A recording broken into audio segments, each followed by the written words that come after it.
Yes. Yep. Yep.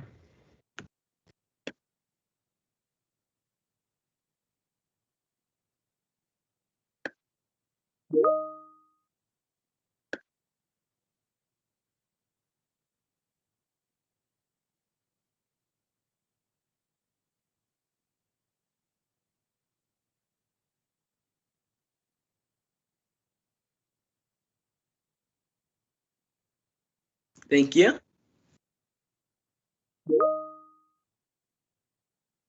Can you say that again, please? I'll just ask my team real quick. Is everyone good? I'm ready. Yeah.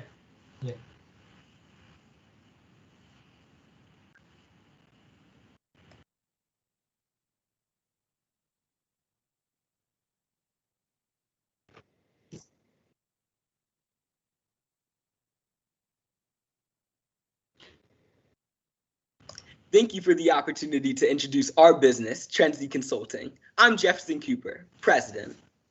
I'm Jugat Singh, Vice President and VP of Consulting. I'm Aki Sharma, VP of Sales. I'm Mahita Panmatsa, VP of Finance. And I'm Luke Barkalow, Member of Talent Management. When we were initially trying to come up with a product or service to offer, we had a hard time because we kept getting Instagram notifications. Ultimately, we turned this into our business idea, a consulting company that capitalizes off of our familiarity with social media. Thus, Trendsy Consulting was born. Being a social media company in the midst of a pandemic, we wanted our logo to symbolize both adaptability and sociability, and we thought that the butterfly represented both of these well. Through our business, we utilized our superpower, social media skills, to create positive change. Small businesses have taken a big hit during this pandemic, so we quickly realized that our expertise would be especially suited to them, and created 3 services, which Luke will tell you more about. Thanks, Jeffy. We chose the 3 services of social media strategy, social media management, and website creation so that we could work with businesses that have all different needs and all different personalities. This, as well as our various price points, allowed us to work with all different companies, learn the most, help those companies, and have fun, which is everything we could have imagined to get out of the JA Company program. Now I'll pass it off to Aki to tell you about some of the challenges we face. So all companies face challenges, and some challenges we faced were many of the business owners were older generation, and they really didn't even think about consulting a social media company, so we couldn't really use our expertise to find customers, and these targets just usually spread their business through Facebook, which is used by older generation people, and it's not very efficient to find customers, and due to it, we had a massive risk of time. And for example, we spoke for hours with customers and ended up without sales. And selling a specific service rather than a visible and physical product which needs advanced technology was much more challenging in sales terms. And last of all, writing complex contracts with no experience took a little bit of time to learn. But now I'll hand it off to Jagat, the VP of Consulting Team. Yep, Aki. Thankfully, with those challenges, we had a lot of successes as well. We wanted to highlight those successes with the story of our largest client, Creatively Elegant. The owner, Kelly, came to us with 2 of her companies, Creative Sips and Lady Elegant, and told us to combine them into one website. She didn't give us much to go off of after our first meeting, so we made some preliminary designs, as you can see on the left of the slide. Not great, right? When we went for our first feedback session, she immediately said, and I quote, "I don't know what I want, but that ain't it." We spent 5 long hours figuring out exactly what she wanted and finalized the website. She was able to show it to her son with pride, and she was excited to go from an Instagram page to an e-commerce website, as you can see on the next slide. We worked hard and our performance reflected it. Isn't that right, Mahi? Yep, you're right, Jagat. On this slide here, we can see the financial summary of our company. We delivered an 80% profit margin and a $271 profit. Our business model was based on a low investment and high returns idea. Notably, our profit was also used to produce critical company values. To continue supporting the struggling small businesses, we donated the remaining $186 to the Merchants Fund, a nonprofit that donates all money directly to small businesses. And to commemorate the work of our team, we gave each member a gift card to a store of their choice. A puzzle matches well with the teamwork seen within Trendsy. Just imagine one standalone puzzle piece. It wouldn't mean much, right? Each of us brought in a unique skill set, and through discussion, we assembled into the successful company, Trend Z. Thank you. And are there any questions?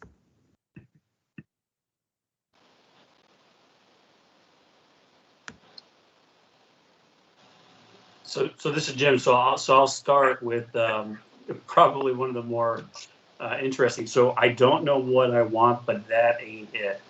That had to be, that had to be like the seminal moment for you as a team. You can go one of two directions. And how did you guys rally around that kind of harsh feedback? So when we were in that meeting, it was definitely a moment where we realized that our customers often don't know what they want, and we would have to advise them. And so we tried to figure out what's the best way to do that. And that would be, we realized, through breaking everything down on the website into individual parts. We went through each piece of the website with her, asking her, do you want this? Do you not want this? If so, what do you want to change? And so going through that process allowed us to take that criticism that she had and that misdirection that she had and turn it into a physical, proper product that she wanted and needed. So you broke it down into modular pieces and got kind of the thumbs up, thumbs down all along the way. Yeah, exactly. Gotcha. That's a process. So how many people were on your team? I was having a little struggle with that. We had around 17 people in our team. Okay. Great. How many people were involved in the consulting process? On our team, I was the VP of consulting, and we had 5 people on our team. And we had a very fluid structure in our company. And so, like Aki said, we would have to, if we didn't have a sale, we would have to divert more resources to sales. And that was really what the talent management team was, making sure that we were using our resources optimally. Very good answer. Yeah, I would say overall, great job, team. This is certainly, this space, consulting, is one of the more ambitious spaces that we've seen. I think so far today, it's hard. It's difficult to sell consulting services. I work with a lot of consultants within my industry, and kind of getting out there without a name in this space is really difficult. So within that thought process, how did you guys think about how to identify potential customers and clients? How did you go out and farm and cold call, if that was part of your process, potential clients? All right, so I think that's a question for me since I'm the VP of sales. So we had multiple techniques, and honestly, I'd just like to thank Nick, who helped me a lot. He was actually our mentor from Accenture, and he helped me a lot with multiple techniques, actually, such as cold calling, as you brought up. But cold calling wasn't the best method for us, as we were calling different businesses, and a lot of times what I got was I either got hung up on, or they told us that their business themselves, they're not doing well themselves, so they can't pay us that money, right? Or, obviously financial aspects is like the last part we bring up. We don't bring up right away, oh, you got to pay this much for our service. We got to build a relationship between each other. And so really flyers worked really well for us. So I think we got 2 customers from flyers. Actually, my first sale, or our first sale, was from the flyer. Her name was Kelly, Creative Sips LLC, as Jugat was talking about.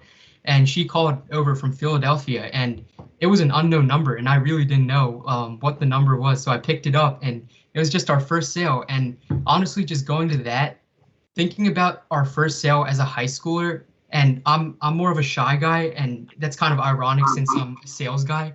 But honestly, the first call just really motivated us, and it's the best thing you can hear as high schoolers. I would never imagine that we would get that call.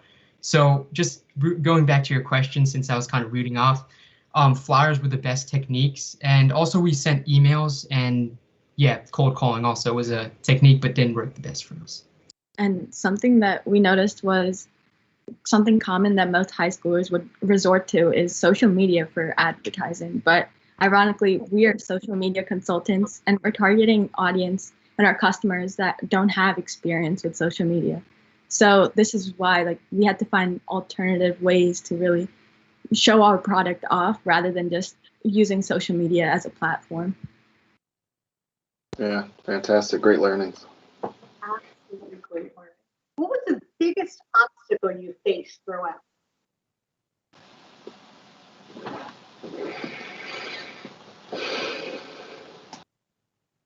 I would say the biggest obstacle that we faced as a company was figuring out a service or product that we wanted to move forward with in the early stages of our program. And finding something like we had a lot of ideas. One of them was being a tutoring service. That was what we picked between this and that. And it was just difficult for us to really feel confident in choosing a product or service. And that really cut into the unfortunately short time span that we had in the JA program. Mm-hmm. So that also leads me to a good point. Time was such a big factor in everything that we did. Excellent, excellent.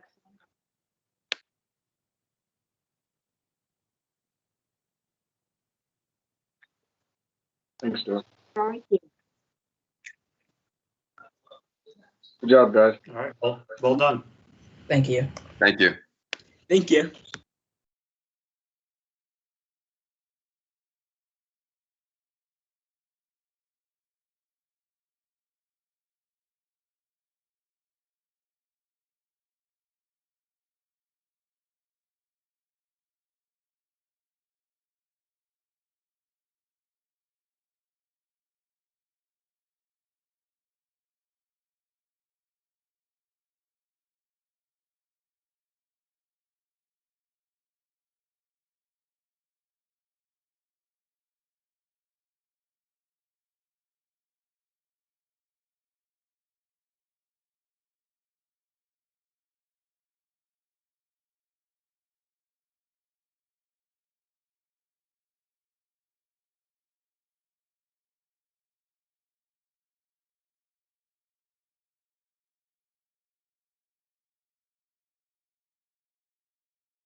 Philip Philly, are we ready?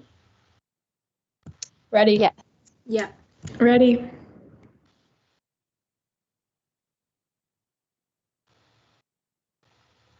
We are Philip Philly. 1 in 5 people in Philadelphia face hunger, a number that's only been growing during the pandemic. Food banks have been doing their best to help those in need, but they're still in need of support. As a company, we knew we had to do something to help. Our company aimed to raise awareness for food insecurity in Philadelphia. Using Shopify to host our website, we created a completely virtual business to prioritize safety during the pandemic. On this website, we sold mugs, stickers, t-shirts, and more, and donated a portion of our profits to Phil Abundance, a charity that provides meals to help families in the Philly area.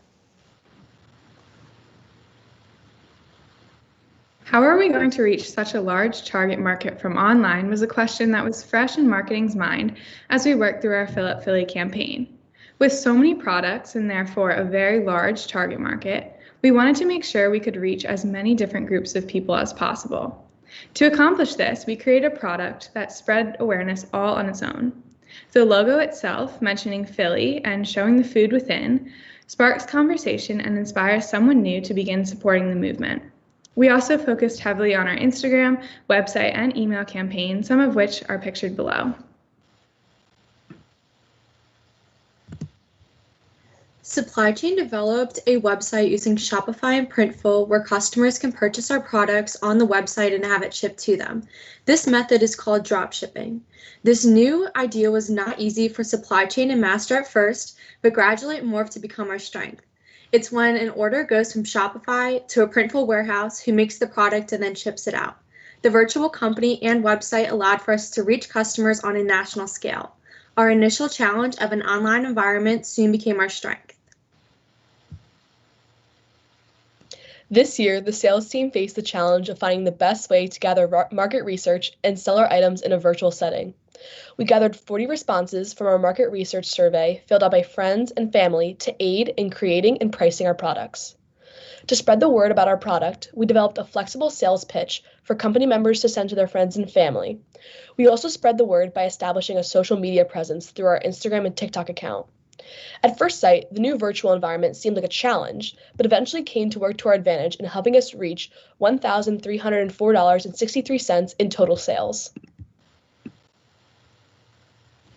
There was a huge learning curve for the finance team, going from an in-person payment system to a completely virtual one. Although we faced many challenges, simplifications of our finances was our biggest lesson. We were juggling 4 different platforms as our money was never in one place. Additionally, prior to paying for shipping costs and transaction fees, we reported about $270 in profits.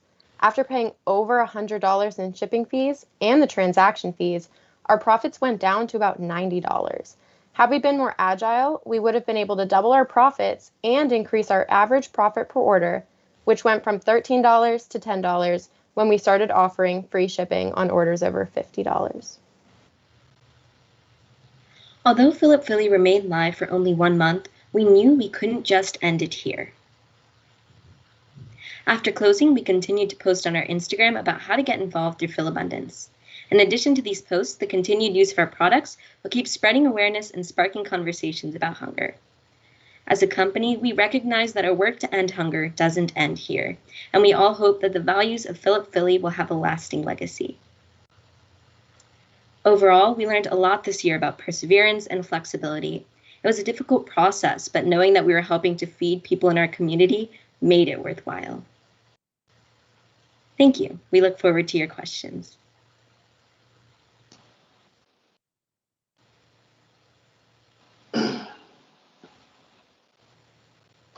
I can go first if you guys see me. Yeah. So just wanted to say that's a fantastic logo. I very much want a sweatshirt, so I'm gonna have to figure out where I can go to get a sweatshirt. That's really beautiful, and it's a bit of a shame that. So a good thing, bad thing that it's all virtual, right? If you were able to kind of walk around school with that really bright colored logo, I think your sales would have skyrocketed from there.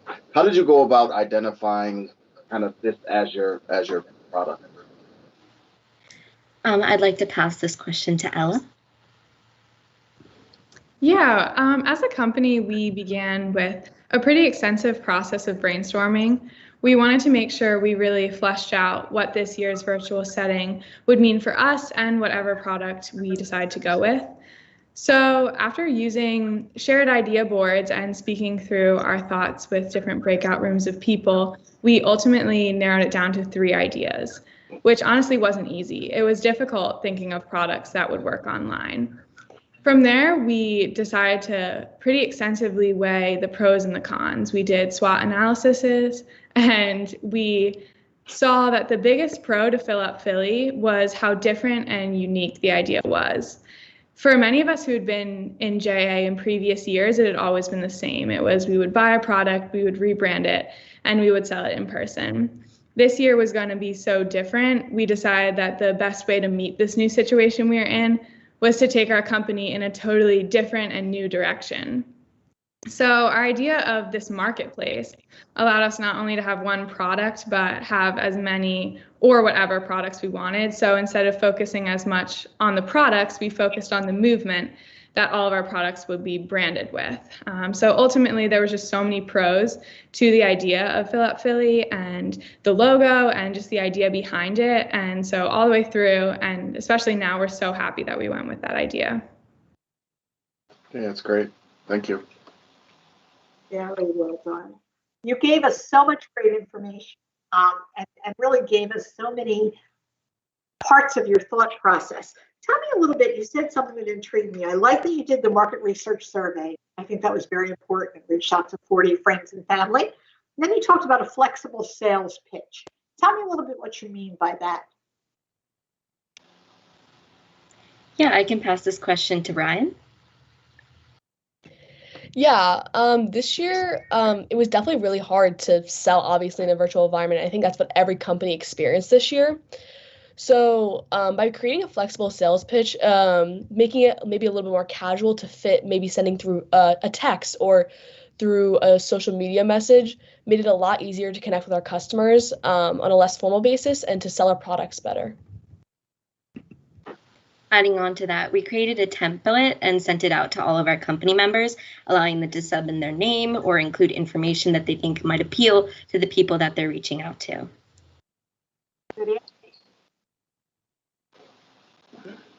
So I'm curious about the production value in the content that you shared. So this presentation itself, Al already mentioned the logo, the image, what you showed from some of the web screen, the screenshots of the web pages. Who did all that work, and how did you, I mean, the creatives are challenging. How did you get all that done?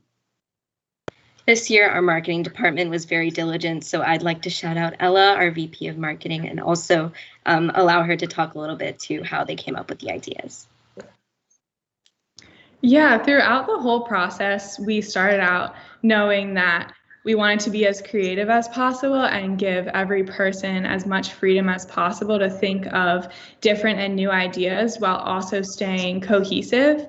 So we definitely worked with a mixture of meeting a lot and also creating a really extensive plan before we even started.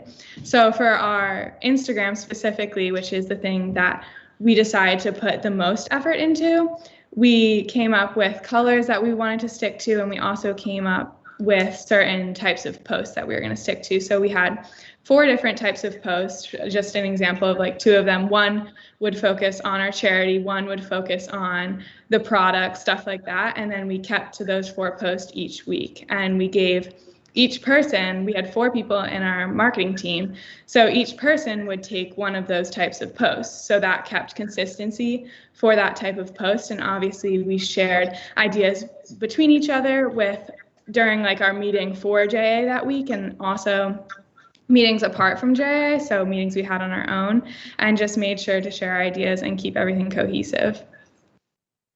That's great, thank you.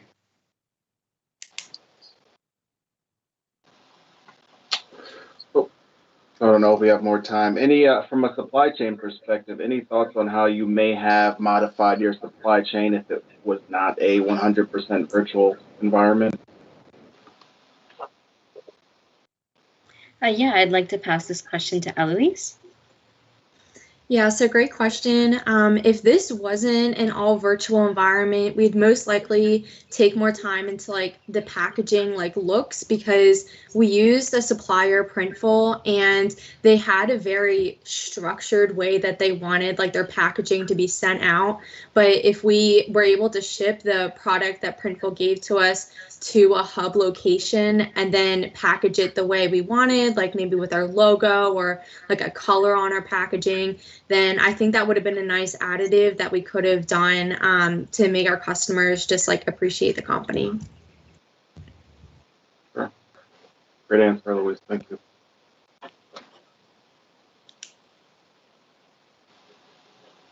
Good job, everyone. Great job. Thank you. Great job. Next.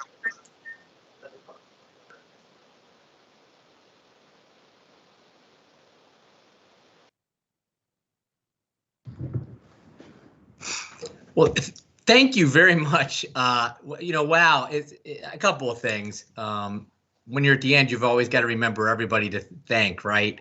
I want to thank our judges again, Jim and Al and Regina, especially being pioneers in this new virtual judging that we rolled out tonight. I want to thank all of our student teams. I don't want to miss anybody. Blueview, Blueview, Screen Spritz, Laughaholic, Inventors Adventure, Trend Z Consulting, and Philip Philly. And of course, all of our sponsoring volunteer firms, Aqua, IKEA, EY, Pfizer, Accenture, and SAP. You know, as I watched this, I realized I've never really seen all of you do this before, because when we're doing this event in person, I usually have a job that I need to be fulfilling and don't get a chance to see the company presentations in their entirety. So thank you for all the hard work that you've all put into this. I hope it's been well worth the journey. And as we sign off, I do want to apologize. I think all of us have learned new skills, particularly in a technological environment. And I would be remiss if I didn't commend Stuart for all the hard work he's done. When I brought Stuart onto the team a little over 4 years ago, I don't remember asking him if he had expertise in live video production. So I thank all the work he's done. Thank you for your patience with us as we did this tonight. And with that, we will sign off, and I look forward to seeing everyone at our awards presentation on Thursday night. Good luck to all of our students tomorrow, and I will see you in a few days. Take care. Good job.